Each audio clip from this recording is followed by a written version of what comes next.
बानी पीटीआई और बुशरा बीबी के खिलाफ 190 मिलियन पाउंड रेफरेंस का महफूज फैसला आज 11:30 बजे सुनाया जाएगा। एहतसाब अदालत इस्लामाबाद के जज नासिर जावेद राना फैसला अडियाला जेल में सुनाएंगे, जबकि अडियाला जेल के बाहर सिक्योरिटी के सख्त इंतजाम किए गए हैं। मजीद जानते हैं डॉन न्यूज के नुमाइंदे ताहिर नसीर से।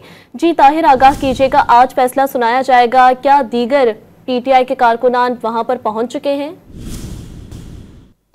जी बिल्कुल, देखें 190 मिलियन पाउंड रेफरेंस केस का फैसला आज इस्लामाबाद की एहतसाब अदालत के जज नासिर जावेद राना सेंट्रल जेल अडियाला में सुनाएंगे। 18 दिसंबर को यह फैसला महफूज किया गया था और जो गुज़िश्ता समाअत हुई थी उसमें मुल्ज़मान की अदम पेशी पर फैसला नहीं सुनाया जा सका।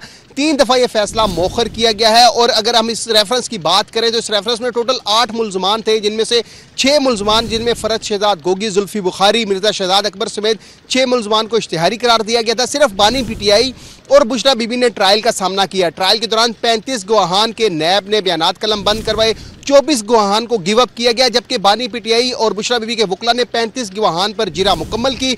जो मुकदमे के तफ्तीशी ऑफिसर है, 38 समातों के बाद उनके ऊपर जिरा मुकम्मल की गई। इसके अलावा 342 के जो बयानात हुए थे, 15 मौके फराम किए गए।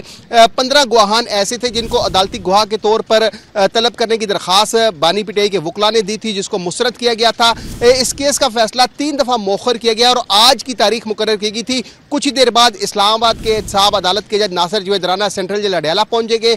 बानी पीटीआई के वकला भी सेंट्रल जेल अडियाला पहुंचेंगे, जबकि बुशरा बीबी वो भी जमानत पर है, क्योंकि उनको एहतसाब अदालत से ही के जज से ही जमानत मिली थी, जबकि जो बानी पीटीआई है उनको इस्लामाबाद हाई कोर्ट से जमानत मिली थी। और इस केस का फैसला आज दिन 11:30 बजे सुनाया जाएगा। जी।